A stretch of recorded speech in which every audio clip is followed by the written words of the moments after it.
राधे राधे, जय श्री कृष्ण। अयोध्या में एक संत थे, महात्मा साधु, जिनके पास सभी आते हैं।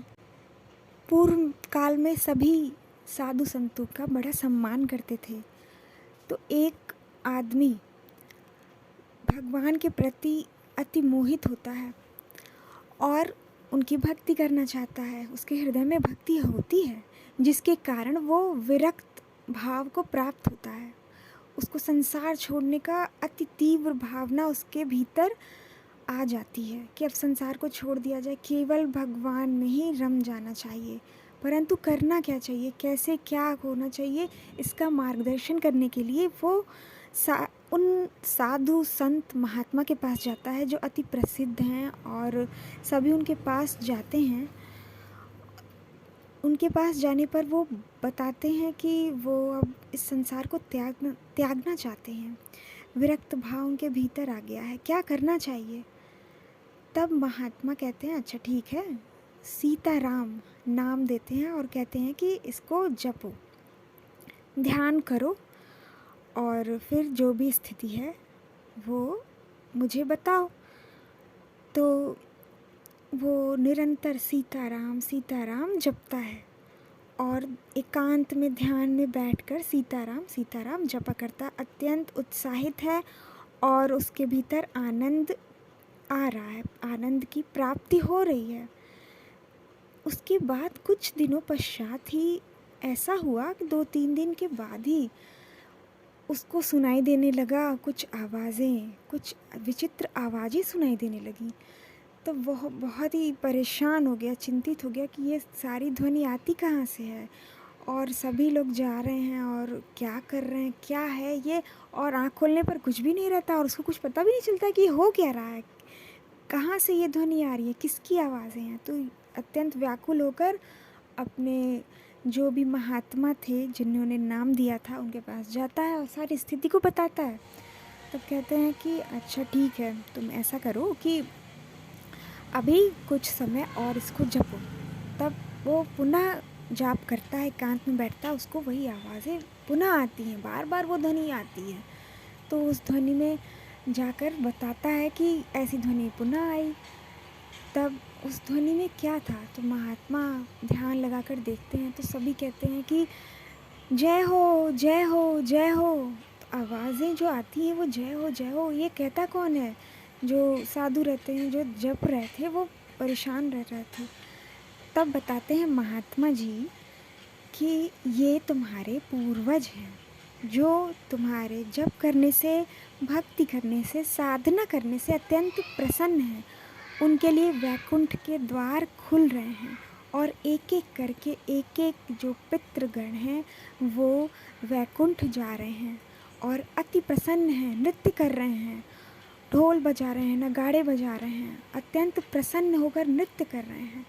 तो तुम चिंता ना करो, ये पितृगण हैं और सभी जा चुके हैं। उसमें जो कुछ बचे हैं, अभी आने वाले 2-3 दिन में तुम्हें और भी ये ध्वनि सुनाई देगी, जय हो जय हो। और तुम इस ध्वनि से तनिक भी विचलित ना हो। और प्रसन्नता के कारण पितृगण ऐसा कह रहे हैं, नृत्य कर रहे हैं। उसके बाद उसने अगले 2 दिन ऐसा किया और उसके सारे पितृ जो कि मुक्त नहीं थे वो सभी मुक्त हो गए, सबके लिए वैकुंठ के द्वार खुल गए।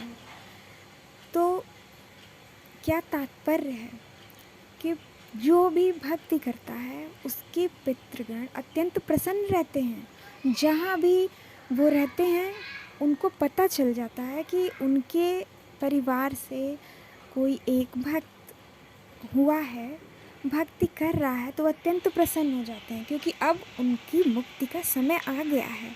अब उन्हें कहीं भी बीच में नहीं रुकना है, सीधे वैकुंठ का द्वार खुलता है और वो सभी प्रवेश कर जाते हैं, सदैव के लिए मुक्त हो जाते हैं। जिस भी स्थान पर वो रह रहे हैं, जहाँ भी हैं, उनको मुक्ति प्राप्त होती है।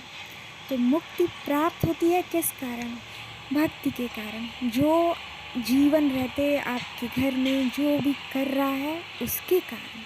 तो भगवान कहते हैं कि कोई भी एक भक्त जिस भी परिवार से होता है, उसके साथ जो पिछले हैं वो भी तर जाते हैं और आने वाले भी प्रभु उस पर ध्यान रखते हैं, उसको भी मुक्ति मिलती है।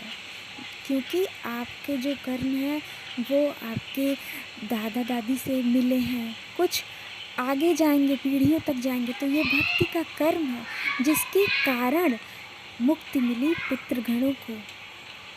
तो सदैव इस बात का स्मरण रखिए, आप जो भी कर्म कांड कर रहे हैं, पूजा कर रहे हैं पितरों के लिए, वो एक समाज की रीति है, उसको समाज ने बनाया है, स्वीकार रहे हैं, परंतु जब भक्ति कर रहे हैं तो वो पूर्णतः मुक्ति हो जाती है, वैकुंठ में प्रवेश मिल जाता है, वैकुंठ के द्वार खुल जाते हैं। जैसा कि उन साधु के साथ हुआ, जब वो सीताराम सीताराम जपने लगे तो नाम की अद्भुत महिमा है, जो भक्ति किए और उनके पुत्रगण प्रवेश कर गए वैकुंठ में, मुक्ति मिल गई, उनको मोक्ष मिल गया।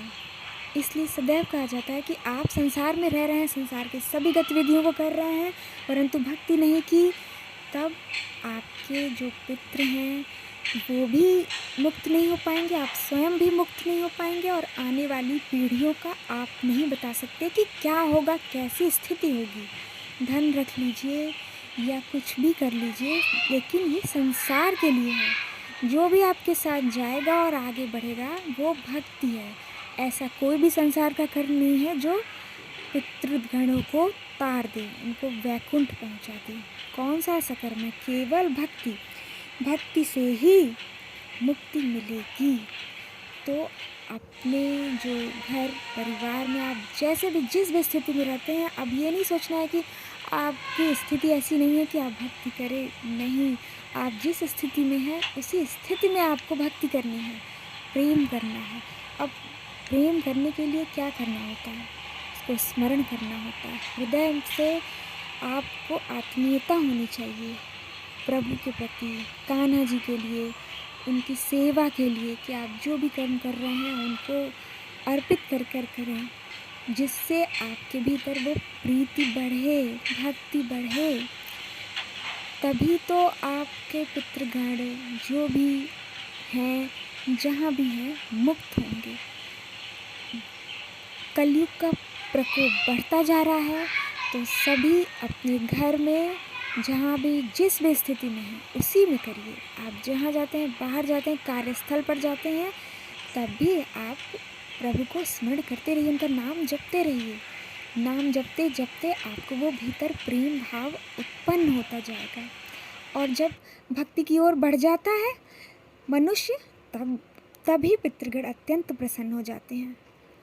आप नहीं जानते हैं, परंतु जो नहीं हैं, जो इस संसार में नहीं हैं, जो बाहर चले गए हैं संसार से, नहीं पता कहाँ किस लोक में हैं, परंतु वो पितृलोक है, वहाँ हैं, तो वो जानते हैं, वो समझते हैं कि क्या है स्थिति। अब वो वैकुंठ के द्वार खुलेंगे उनके लिए। हम यहाँ से नहीं देख पा रहे हैं, आप नहीं देख पा रहे हैं, इसके लिए तनिक भी चिंता नहीं करने की कोई आवश्यकता नहीं है। प्यारी प्रिया जी के सुंदर दर्शन करिए, कितनी प्यारी लग रही हैं। आज छठी है लाली की, सभी को बहुत सारी शुभकामनाएं। तो ये जो आपके जीवन में आपको जो पता चलती हैं, ये बहुत ही सुखद हैं। आप खीर बना के भोग लगाइए, जब भी आपको जो पता चलता है आप अवश्य करिए।